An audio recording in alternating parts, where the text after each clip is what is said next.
Assalamualaikum warahmatullahi wabarakatuh.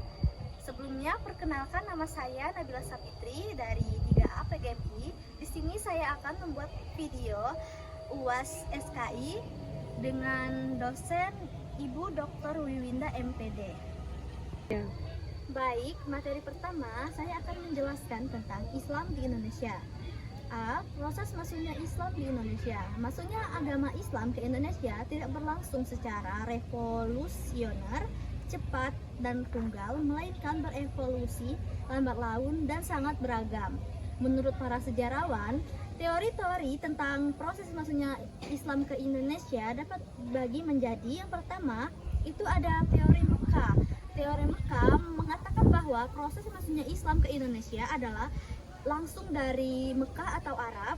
Proses ini berlangsung pada abad pertama Hijriah atau abad ke-7 Masehi. Yang kedua itu ada teori Gujarat, yaitu teori Gujarat mengatakan bahwa proses kedatangan Islam di Indonesia berasal dari Gujarat pada abad ke-7 Hijriah atau abad ke-13 Masehi. Yang ketiga itu ada teori Persia. Teori Persia mengatakan bahwa proses kedatangan Islam ke Indonesia berasal dari daerah Persia atau Parsi, kini Iran. Terus yang keempat yaitu teori Cina. Teori Cina mengatakan bahwa proses kedatangan Islam ke Indonesia, khususnya di Jawa, berasal dari perantauan Cina. Selanjutnya yaitu B, faktor-faktor yang mempengaruhi proses masuknya Islam di Indonesia. Menurut Chandra Sasmita, masuknya Islam di Indonesia dilakukan 6 jalur, yaitu 1. Saluran perdagangan, yang kedua melalui jalur perkawinan, yang ketiga melalui jalur tasawuf, yang keempat melalui jalur pendidikan, yang kelima melalui jalur kesenian. Selanjutnya C, yaitu peran Wali Songo dalam penyebaran dan perkembangan Islam di Indonesia. Peranan Wali Songo dalam penyebaran agama Islam antara lain: yang pertama yaitu sebagai pelopor penyebar luasan agama Islam kepada masyarakat yang belum banyak mengenal ajaran Islam di daerahnya masing-masing. Yang kedua adalah sebagai para pejuang gigih dalam membela diri dan mengembangkan agama Islam di masa hidupnya. Yang ketiga adalah sebagai orang-orang yang ahli di bidang agama Islam. Yang keempat sebagai orang dekat dengan Allah Subhanahu wa taala karena terus-menerus beribadah padanya sehingga memiliki kemampuan yang lebih. Yang kelima yaitu sebagai pemimpin agama Islam di daerah penyebarannya masing-masing yang mempunyai jumlah pengikut cukup banyak di kalangan masyarakat Islam. Ya, dan yang keenam yaitu sebagai guru agama Islam yang gigih mengajarkan agama Islam kepada para muridnya. Baik, yang kedua yaitu materi tentang Islam di masa penjajahan. A. Dinamika perkembangan Islam di Indonesia selama masa penjajahan. Perkembangan Islam di Indonesia selama masa penjajahan memperlihatkan dinamika yang sangat kompleks. Islam tidak hanya dipahami sebagai agama yang mengatur hubungan manusia dengan Tuhan, tetapi juga hadir sebagai kekuatan sosial, politik, dan budaya yang membentuk identitas masyarakat Nusantara. Sejak kedatangan bangsa Eropa, mulai dari Portugis, Belanda, hingga Jepang, umat Islam Indonesia menghadapi tantangan besar. Akan tetapi, dalam tekanan kolonial, Islam justru tampil sebagai faktor pemersatu yang mampu menyalakan semangat perlawanan sekaligus menjadi dasar pembentukan kesadaran nasional. Yang pertama yaitu Islam sebagai identitas dan perekat sosial. Islam sejak awal telah berakar dalam kehidupan masyarakat Nusantara. Ia hadir bukan hanya dalam praktik ritual seperti sholat, puasa, atau haji, melainkan juga dalam tata nilai sosial, budaya, dan politik. Ketika bangsa asing masuk dan berusaha menguasai tanah air, identitas keislaman menjadi simbol penting perlawanan. Fakta bahwa penjajah berasal dari agama dan budaya yang berbeda menimbulkan rasa solidaritas yang kuat di kalangan umat Islam. Yang kedua yaitu perlawanan Islam terhadap kolonialisme. Dinamika berikutnya terlihat dari berbagai perlawanan fisik yang lahir dengan inspirasi ajaran Islam. Ulama dan kiai berperan sebagai motor penggerak sekaligus pemimpin moral rakyat. Yang ketiga yaitu kebijakan kolonial terhadap Islam. Melihat besarnya pengaruh Islam, pemerintah kolonial Belanda. Baik, materi selanjutnya. Udah sama? Ya. Selanjutnya, B. Peran ulama dan organisasi Islam dalam menggerakkan perlawanan terhadap penjajah. Yang pertama adalah ulama sebagai pemimpin perlawanan. Ulama memiliki peran sangat penting dan menggerakkan rakyat melawan kolonialisme. Kedekatan ulama dengan masyarakat membuat mereka percaya sebagai pemimpin moral sekaligus pemimpin politik. Mereka tidak hanya mengajarkan agama, tetapi juga menanamkan kesadaran tentang kewajiban berjihad melawan penjajah yang dianggap sebagai kekuatan kafir. Yang A, yaitu di Aceh, itu ada ulama seperti Tengku Cik di Tiro dan kemudian Tengku Umar serta Cut Nyak Dien memimpin perang panjang melawan Belanda dengan semangat jihad. Yang kedua ada di Jawa, yaitu para kiai berperan besar dalam perang di Ponorogo pada tahun 1825 sampai 1830 dengan menjadikan pesantren sebagai basis logistik. Ya, di Minangkabau, kaum Padri yang berorientasi pada pemurnian Islam berperang melawan Belanda dalam Perang Padri pada tahun 1821 sampai 1837. Perlawanan yang dipimpin ulama ini memperlihatkan bahwa Islam tidak hanya sebagai ajaran spiritual, tapi juga sebagai kekuatan politik. Yang ketiga yaitu materi tentang peran Islam dalam pembangunan nasional. Islam berperan penting dalam pembangunan nasional pasca kemerdekaan melalui kontribusi moral, etika, dan nilai-nilai sosial. Nilai Islam seperti keadilan, persaudaraan, dan gotong royong memperkuat persatuan bangsa. Islam berperan dalam mempertahankan kemerdekaan dan merumuskan dasar negara. Pesantren dan madrasah mencetak kader bangsa berakhlak dan berjiwa nasionalis. Yang B yaitu kontribusi organisasi Islam di bidang pendidikan. Organisasi Islam seperti Muhammadiyah, NU, dan Persis mendirikan sekolah, madrasah, pesantren, dan universitas. Pendidikan Islam tidak hanya fokus pada ilmu agama, tetapi juga ilmu umum, sains, dan teknologi. Adanya modernisasi dan integrasi kurikulum agar lulusannya mampu bersaing di era modern. Pendidikan Islam mencetak generasi berakhlak mulia, cerdas, dan profesional. C. Kontribusi organisasi Islam di bidang sosial. Organisasi Islam mendirikan rumah sakit, panti asuhan, lembaga zakat, dan koperasi umat melalui NU, Muhammadiyah, Dompet Duafa, Lazismu umat diperdayakan secara ekonomi dan sosial. Dakwah dikembangkan tidak hanya spiritual tetapi juga sosial. Pelatihan keterampilan ekonomi umat dan kesehatan. Ormas Islam menjaga kerukunan antar umat beragama melalui dakwah moderat dan kerjasama lintas agama. D. Kontribusi organisasi di bidang politik.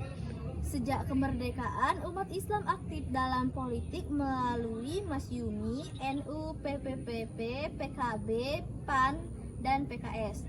Tokoh Islam memperjuangkan aspirasi umat dan nilai keadilan, moralitas, serta kesejahteraan rakyat. Islam memperkuat demokrasi dan menjaga keutuhan NKRI dengan prinsip musyawarah dan persaudaraan. Hubungan ormas Islam dan pemerintah bersifat dinamis, namun selalu memberikan kontribusi yang positif bagi bangsa. Yang keempat adalah materi tentang Islam kontemporer di Indonesia. A. Radikalisme dan ekstremisme. Paham radikal lahir dari interpretasi sempit terhadap ajaran agama dan mengancam stabilitas nasional serta citra Islam rahmatan lil alamin. B. Sekulturalisasi dan pengaruh budaya barat. Sekulturalisasi memisahkan agama dari kehidupan publik, gaya hidup hedonis dan materialistis, menjadi tantangan bagi umat untuk tetap menjaga nilai agama. Yang C yaitu fragmentasi internal umat Islam. Perbedaan ormas dan mazhab sering berkembang menjadi perpecahan yang melemahkan persatuan umat. D. Globalisasi dan media sosial. Media sosial menjadi sarana dakwah sekaligus tantangan karena munculnya hoaks, ujaran kebencian, dan propaganda radikal. Kesenjangan ekonomi dan pendidikan. Kemiskinan, pengangguran, dan rendahnya pendidikan membuat umat sulit bersaing di era global, padahal Islam menekankan pentingnya kesejahteraan dan ilmu pengetahuan. Yang B yaitu peluang Islam dalam konteks modern di Indonesia. A. Demografi Muslim mayoritas. Umat Islam di Indonesia lebih dari 200 juta jiwa menjadi kekuatan sosial dan politik untuk memperkuat peran Islam dan menjaga persatuan bangsa. Yang B. Pemanfaatan teknologi informasi. Teknologi digital membuka peluang dakwah, pendidikan, dan ekonomi. Pesan keislaman moderat dapat disebarkan luas terutama pada generasi muda. Yang C yaitu penguatan ekonomi syariah, perbankan syariah, zakat, wakaf, produktif, dan industri halal memperkuat ekonomi umat. Indonesia berpotensi menjadi pusat ekonomi syariah dunia. Yang D yaitu peran Islam moderat. Islam moderat Indonesia dikenal toleran dan demokratis, menjadi peluang menampilkan wajah Islam damai menjadi contoh bagi dunia. Yang E adalah partisipasi sosial dan politik. Umat Islam menjadi ruang luas dalam politik dan kebijakan publik, kesempatan memperjuangkan keadilan sosial dan memperkuat demokrasi nasional. Yaitu ada radikalisme dalam Islam. Ciri-cirinya mengklaim kebenaran tunggal dan menganggap kelompok lain sesat. Yang kedua yaitu menolak demokrasi, Pancasila, dan pluralitas. Faktor penyebabnya yaitu teologis, penafsiran ayat dan hadis secara tekstual tanpa konteks. Yang kedua yaitu sosial ekonomi, kemiskinan, pengangguran, dan kesenjangan sosial. Upaya penanganannya yaitu satu, penguatan pendidikan Islam moderat di sekolah dan pesantren. Yang kedua yaitu dialog antar agama dan antar mazhab untuk toleransi. Selanjutnya yaitu modernisme dalam Islam. Dampak positif modernisme yaitu yang pertama, reformasi pendidikan, lahirnya sekolah dan universitas Islam modern. Yang kedua adalah kemajuan ekonomi umat, berkembangnya bank, koperasi, dan industri halal. Dampak negatif modernisme yaitu sekularisasi agama, dipisahkan dari kehidupan publik. Yang kedua gaya hidup materialistis, yaitu modernisasi tanpa keseimbangan spiritual. Yang D yaitu peran media sosial dalam Islam. Media sosial sebagai ruang dakwah. Pertama, ada platform seperti YouTube, Instagram, TikTok, dan Facebook menjadi media sosial dakwah modern. Yang kedua yaitu ustadz dan dai digital memiliki jutaan pengikut. Terus peran positif media sosial yaitu akses ilmu agama lebih mudah, dakwah kreatif lewat konten visual, podcast, dan video pendek. Terus meningkatkan solidaritas sosial. Dampak negatif media sosial yaitu radikalisme online, penyebaran paham ekstrim, terus polarisasi umat, perdebatan keras antar kelompok. Yang ketiga yaitu hoaks agama, penyebaran informasi palsu mengatasnamakan dalil. Yang kedua yaitu literasi digital Islami. Umat perlu menerapkan prinsip tabayun atau klarifikasi sebelum menyebarkan informasi. Gunakan media sosial untuk menyebarkan Islam yang damai dan moderat, bukan permusuhan. Yang kelima yaitu kontribusi Islam terhadap peradaban dunia. A. Studi sumbangan Islam terhadap ilmu pengetahuan. Yang pertama astronomi. Astronomi dalam peradaban Islam berkembang pesat karena kebutuhan religius seperti menentukan arah kiblat, waktu sholat, dan penanggalan hijriah. Yang kedua yaitu kedokteran. Umat Islam mendirikan Bimaristan, rumah sakit modern pertama dengan layanan gratis, apotik, dan pendidikan kedokteran.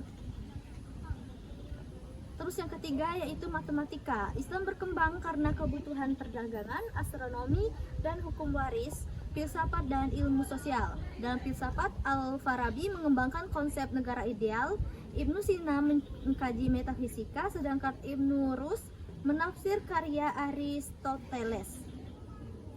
Yang B yaitu sumbangan Islam terhadap seni. Yang pertama, kaligrafi tulisan Arab indah digunakan sebagai penghormatan pada wahyu Allah. Yang kedua yaitu geometri dan arabesku. Keduanya sering menghiasi masjid, istana, manuskrip hingga benda sehari-hari. Yang ketiga, musik. Meski terdapat perbedaan pandangan ulama, musik memainkan peran penting di dunia Islam, terutama di Andalusia. Yang keempat adalah sastra Islam berkembang dalam bentuk puisi dan prasa. Yang C yaitu sumbangan Islam terhadap arsitektur. Arsitektur Islam mencerminkan perpaduan fungsi religius, sosial, teknologi, dan estetika. Masjid menjadi pusat ibadah sekaligus pusat pendidikan dan sosial. Contohnya Masjid Cordoba, Masjid Biru di Istanbul, dan Masjid Iffaran. Yang ke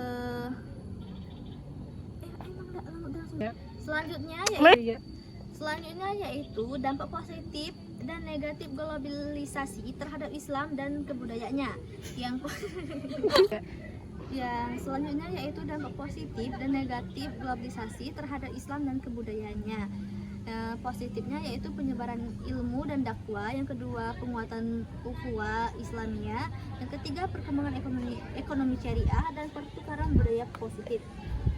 Yang negatifnya yaitu sekulturalisasi dan krisis identitas, erosi budaya lokal Islami, radikalisme dan polarisasi, dan komersialisasi agama.